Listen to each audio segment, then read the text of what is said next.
Transferring wealth successfully starts with asking yourself questions that will give your family a better life now and for generations to come. In this podcast, financial professionals John and Michael from Copper Beech Financial Group guide you through eye-opening questions to help you discover the truth about your wealth. Now, on to the show. Hello and welcome to The Truth About Wealth with John and Michael Parise of Copper Beech Financial Group. Good morning, gentlemen. How are you? Good morning, Eric. Doing great. How are you? Oh, I'm doing fantastic. I got a question for you. You ready? Yes, sir. Uh-oh. Well, I've got three things. What do these three things have in common? My treadmill, my mother's old sewing machine, and my deadbeat uncle. Oh, boy. What? Not being used a lot? Ooh, you're so close. None of them work. There you go. And I hear we're talking about things that don't work today, so I had to bring that up. Hey, Eric, don't quit your day job. Okay, all right. I'll let you guys handle the funny stuff. Jiminy Christmas. Man, what a critic. All right. I thought it was good, Eric. Thank you, Michael. I appreciate that. You're my new favorite. I'm just going to let you know that right now. So, Michael, I'm going to let you start off because you're my favorite. What are we talking about today? Oh, ouch. Well, today we're going to do something a little bit different from prior podcasts. So we're going to get back on our case study series. So we're going to talk about a case that we worked on at Copper Beech with a family that was on our family CFO platform. But we're going to do it a little differently this time. And this is going to really be about a family that ultimately did not work out for our platform, which a lot of the prior podcasts have been about case studies that we really had a long-term relationship with the family. This is going to be a little bit of a different one. So we're going to take a little bit of a different spin about this podcast with this family and why it didn't work out for a multitude of reasons, because we've talked on prior podcasts that not every family really wants what Copper Beech offers. Some aren't ready for it. Some think they're ready for it and turn out to not be ready for it, which I think is maybe this family. So that's what we're going to cover on today's podcast. Yeah. And here's the thing is that if we came onto every podcast and said all the things that worked and it worked every time, that just isn't true, right? You've said this in multiple podcasts that you're not the perfect fit for every family because there are certain things that you do that some families don't want to do or just can't. And so it's okay not to be the exact fit for every scenario. And I love the fact that you're willing to be very vulnerable and open about a scenario and a situation that just didn't work. And I'm intrigued to hear why. Yeah. And I'll jump in here. It's really, I'll jump ahead 2 seconds. This happens quite frequently in a lot of the cases we work with where there's a discovery of things that are uncomfortable, if that makes sense to you. In this particular case, a lot of the things that were in the closet came out that were not comfortable to this particular client. And there's a bunch of reasons I'll go through with you in a minute, but that doesn't surprise us. But it's our ability, hopefully, to get the stuff on the table, to be able to discuss it, emotionally wrap their arms around it, and fit it into some kind of a strategy that allows them to move forward. So it's really not an uncommon thing, but this was kind of a special case. I'll give you a little bit of background. All right. He's a New Yorker, owned 8 major apartment complexes in the city. Not married. His wife passed away, I believe, a while back, and he had 2 children. And his major thrust in life was create real estate and keep building. Matter of fact, funny, his office where he sits today, it was 2 doors down from where he sold candy as a child. This guy's in his late 70s. So he's a New Yorker. He's been around a long time, but a wonderful gentleman. How I met him was through a conversation, and I started to ask him our pointed questions. And we've had those on our podcast before. And I asked him, if something happened to him tomorrow, what would happen to his organization? And he looked at me with that normal stare we get. He said, "That's a great question. I'm not sure." So we had a cup of coffee. We were going back and forth, and I intrigued him on a lot of fronts. And he said, "You know what? I'd like to meet you and your son. I'll drive down to where your office is outside of Philadelphia. I don't mind coming down. I have some stuff to do in Atlantic City. And I want to meet your son. And what you guys are talking about is intriguing me." So we cleared our calendars. He came in and brought his CFO. And we sat for Michael, about 3 hours? It was about 3 hours in our office. I think it was that long. Yeah. And as I'm speaking, Michael was speaking, he's taking notes, both of them, copious notes. At the end of the meeting, he said, "Okay, I got to ask you 2 a question. I took down 19 ideas that you guys brought up or questions you asked me that no one's ever asked me those questions before. And I don't know why. I'm really not happy about that. I have two of the best law firms in New York, at least I think they are. Their reputations are the best of the best, fifth generation law firms. And no one's ever asked me these questions. So I said, well, not uncommon to us. So we went into a dialogue and he said, you know what? This is great. I'm going to go to Atlantic City. John, I'll give you a call next week. Meet me in the city and we'll further our discussion. And I want to hire you guys. So I said, great. Sounds like a plan. Met him in New York City. We met at the Italian American Club in New York.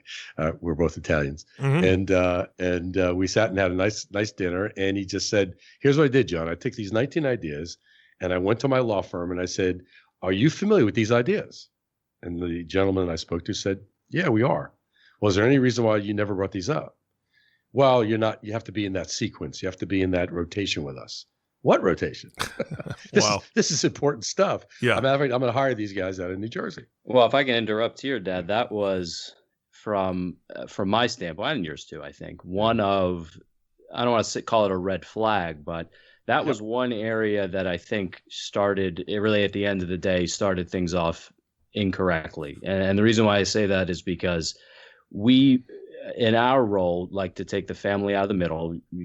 Listeners have probably heard this quite a bit on prior podcasts, but we take the family out of the middle and coordinate their advisory teams together. Now, I think what the stance that this client took here when going back to his advisors, frankly, from my standpoint, was pretty adversarial. He kind of threw them under the bus a little bit, which is it's okay, I think, to do that sometimes, but in this particular case, I don't think that was the right approach. So I didn't mean to cut you off there, Dad, but this is it's important. I think that was one of the initial red flags.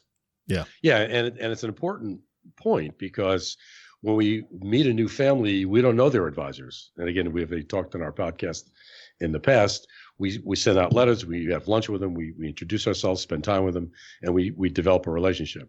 This was already not going in the right direction. But skip ahead, it worked out fine. He decided to not work with this firm and work with the firm that we recommended out of Atlanta.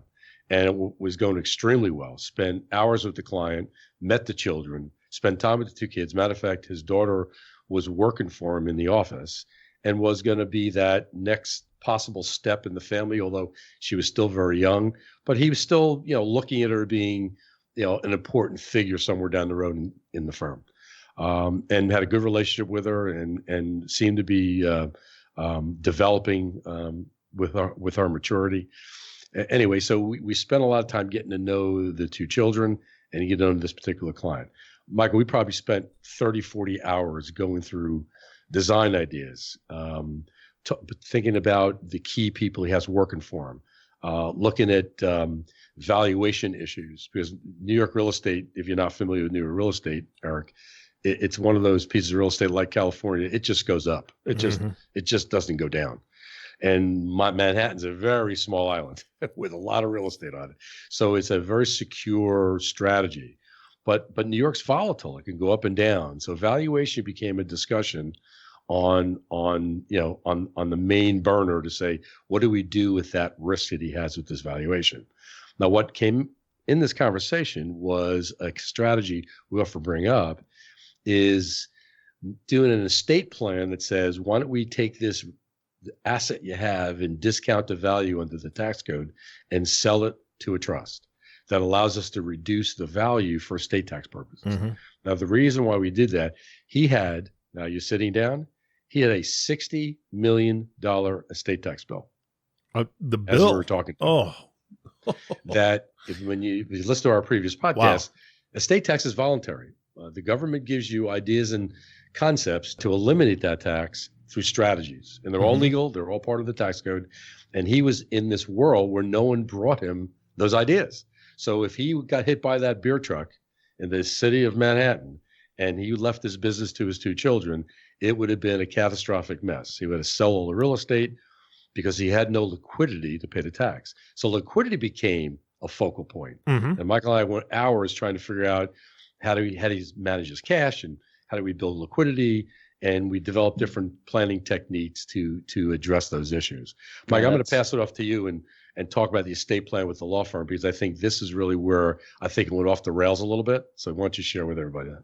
Well, sure. And that just to add to your comment on estate liquidity, Dad, because that is a very common theme we typically see as it relates to business owners primarily, because they have a lot of their net worth tied up in the value of their company oftentimes, which is, as you can imagine, is not easy to liquidate. And it's the same with real estate investors. They have a lot of their net worth tied up in real estate. So that was a very key concern for this particular client.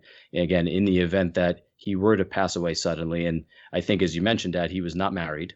So if anyone understands the estate tax code, or perhaps some of the conversations we've had on this topic in prior podcasts, when both spouses pass away in a marriage and pass assets on to their children, that's typically when the estate tax is due. So the fact that this client was not married, if he were to pass away, his kids would have had to pay that $60 million estate tax, and had very little liquidity with which to do that. So within 9 months. Right. Wow. Right. So that really, again, getting to why you passed the baton over to me, Dad, is one of the things that I think the estate plan sort of went off the rails a little bit. And you mentioned that we brought in one of our specialists as it relates to estate plan. He's one of the premier estate and tax attorneys that we work with. Because if you recall from earlier, this client told us that he was no longer going to work with his existing legal teams after he approached them about those 19 ideas that we brought up that they didn't. He gave us the green light to move forward with our recommended attorney. So we brought in one of our specialists to work with him. And our specialist flew up, met with the client, went through probably another 3-4 hour conversation with us and the client, made up a proposal. Client was ready to move forward with it, but he said, I'm going to bring or have this run by my old legal team. I want them to take a look at it.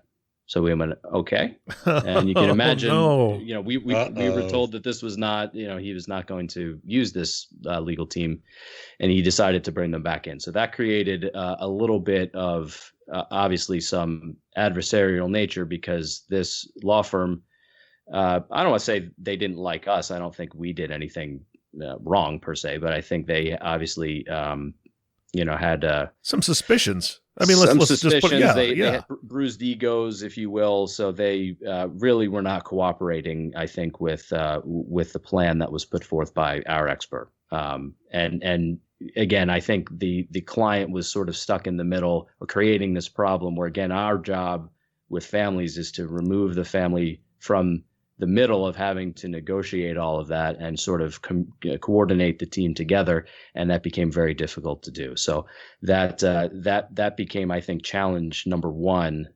Just again, when it was started from the client really bringing up those 19 ideas and sort of throwing his legal team under the bus, I don't know if that was the best thing to do. And then obviously bringing them back in after the fact created a little bit more tension. So that was, I think, strike number one, so to speak. Okay, so let me just say this.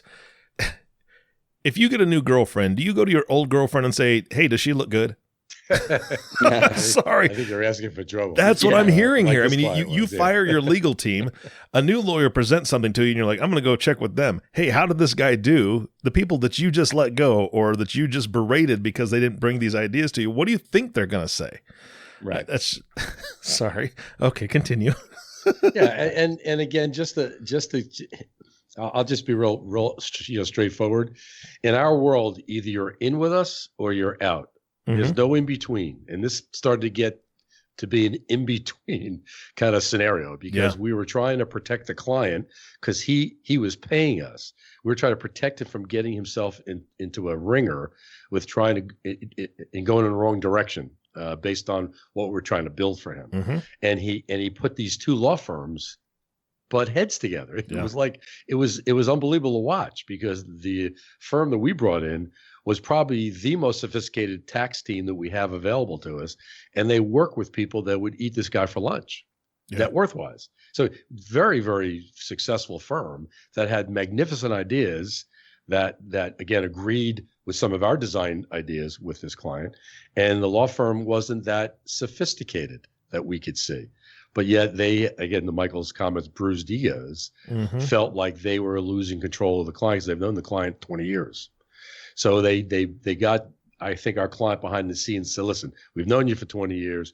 You don't know these gentlemen out of New Jersey. You don't know this law firm. So I think he put a lot of doubt in his client's mind where he stalled. And once you stall, it kind of starts to fall apart. Yeah. In between that stalling, we find out that he fired his daughter. Oh, good Lord. That he had a big fight with her, fired her on the spot.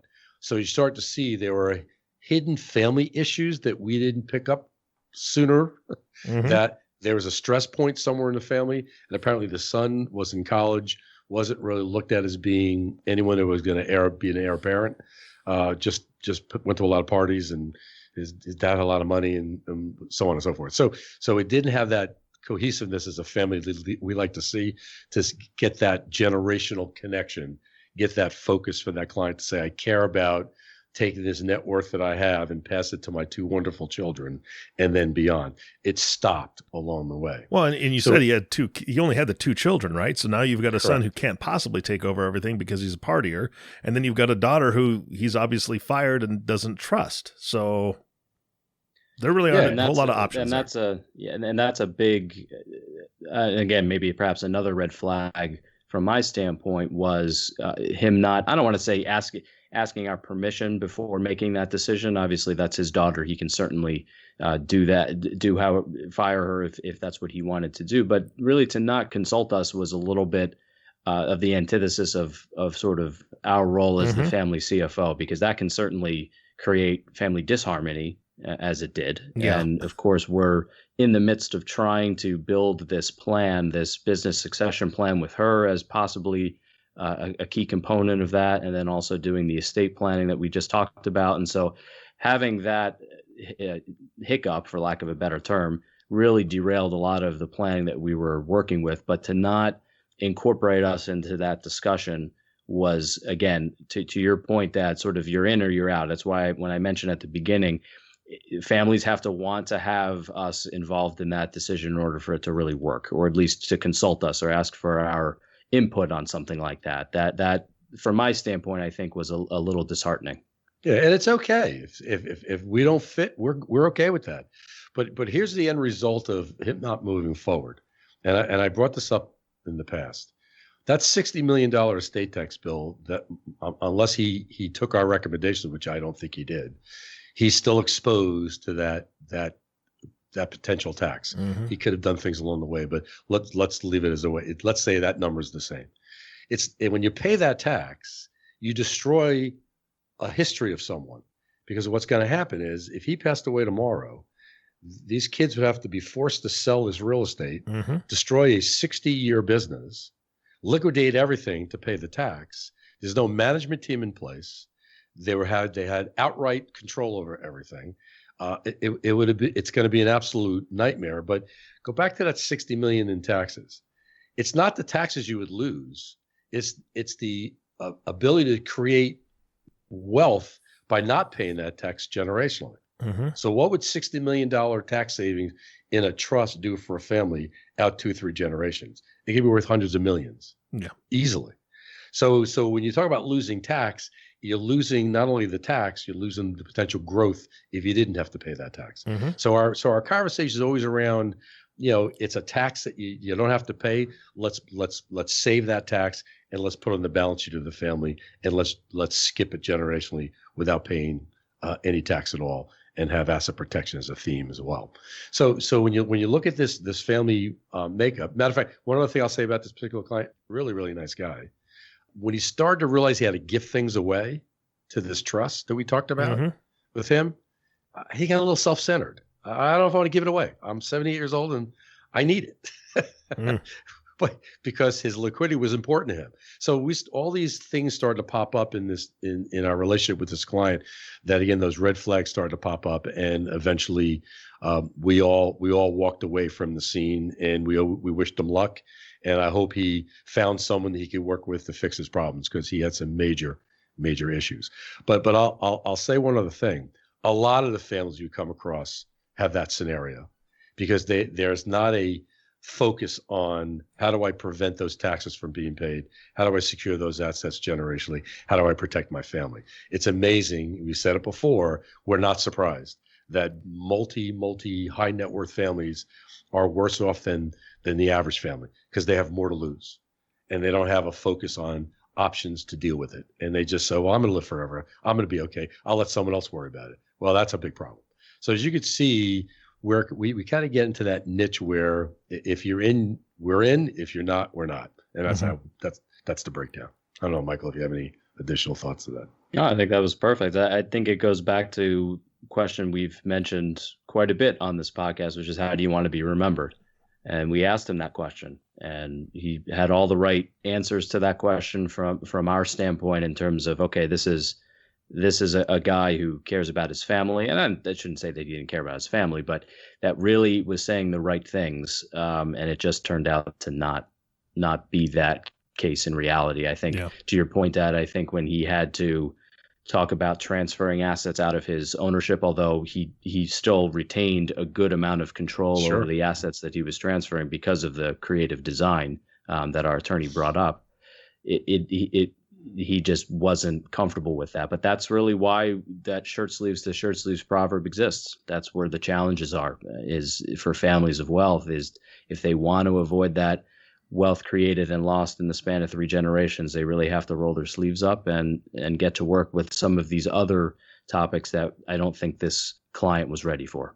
Yeah, we just picked up a couple of new families locally here, and they're on the younger side. And one of the gentlemen, after a few hours speaking with him, he said to me that he's brand new to us. We haven't even gone through any planning with him yet. We haven't done a lot of sophisticated designs yet. We've had discussions on a lot of issues. He's right in tune with them. But he said something that was very telling. He said, "You are exactly what I'm looking for. I want someone to take care of my family when I'm no longer here that I could trust. Because my wife has no clue.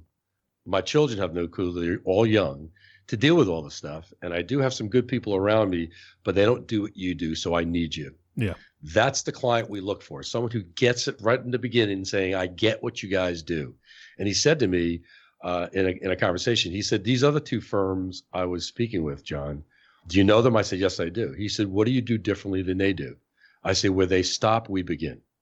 He goes, perfect answer. But it was a true answer. Yeah. Because you could go out and find anyone to manage your money. You could find a good law firm to create good documents for you. You can go out and find a good CPA to help you with taxes. That's not what we do. We are the next layer above that.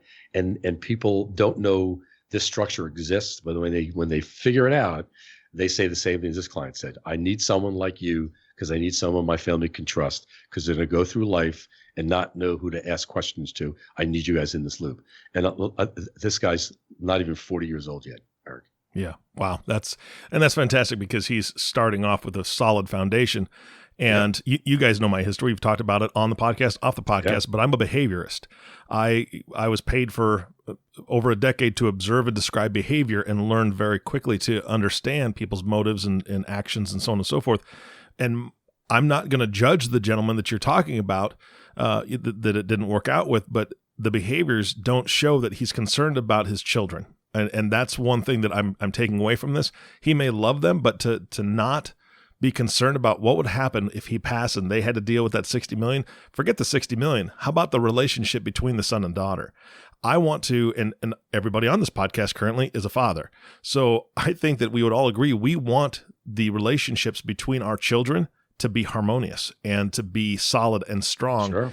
And to put your children, since there is no other heir in this picture, put your children in a position like that where they then have to sell all the a large portion of the buildings, pay this tax burden, and deal with all that and have to agree on everything without any guidance or somebody to be in that mix like you guys are for your families.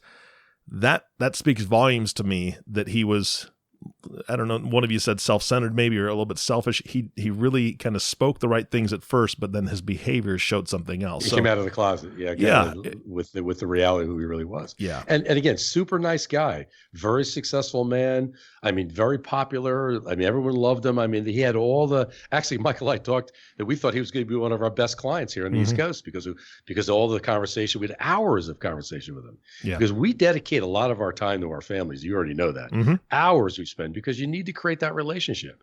But here's the bottom line. We can't drag you across the finish line. You want to have to get there. Yeah. And that's the messaging. We can't drag you there.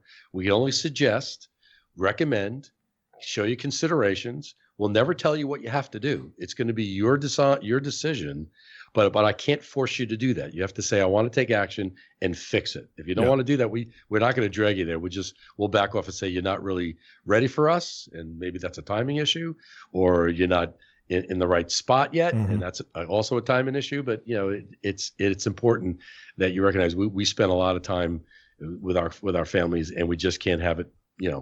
Someone not being that honest with us, saying, I'm A, but you're really B. Yeah, absolutely. That makes sense. Guys, this is a fantastic podcast. Thank you so much for being very, very open and honest about this process and kind of what you guys went through, and you just added to your experience. Michael, do you have any closing thoughts for today's podcast? No, I hope everybody stays safe out there. I think as we're recording this, things are starting to open up, particularly where we are on the East Coast in New Jersey. So I hope everyone listening out there is staying safe and best to your families. Absolutely. Thank you guys so much again for spending time with me today and sharing the story. Pleasure, Eric. Pleasure. Thank you. You bet. And the last thank you always goes to you, audience. Thank you so much for listening to the Truth About Wealth podcast with John and Michael Parise. If you have not subscribed to the podcast yet, please click the subscribe now button below. This way, when John and Michael come out with a new podcast, it'll show up directly on your listening device. This makes it so much easier to share these podcasts with your friends and family. Again, thanks for listening today. For everyone at Copper Beech Financial Group, this is Eric Johnson reminding you to live your best day every day. And we'll see you next time.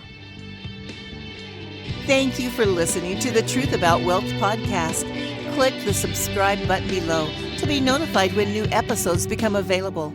The information covered and posted represents the views and opinions of the guest and does not necessarily represent the views or opinions of Copper Beech Financial Group.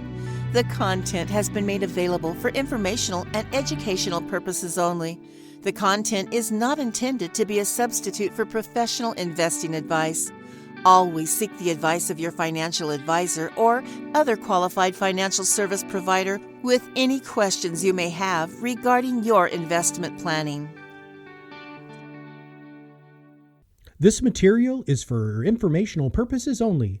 Neither APFS nor its representatives provide tax, legal, or accounting advice. Please consult your own tax, legal, or accounting professional before making any decisions.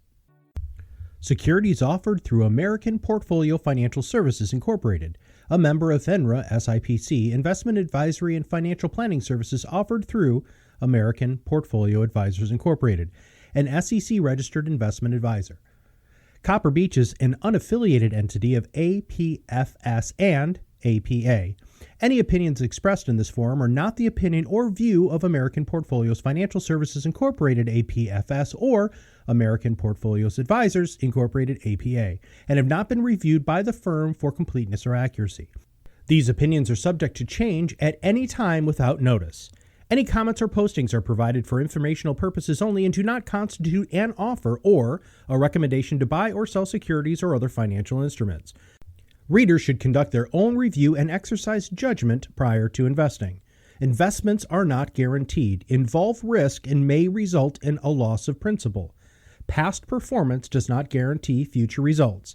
Investments are not suitable for all types of investors. This information may not be representative of others. There is no assurance your experiences will be similar and no assurance of financial success.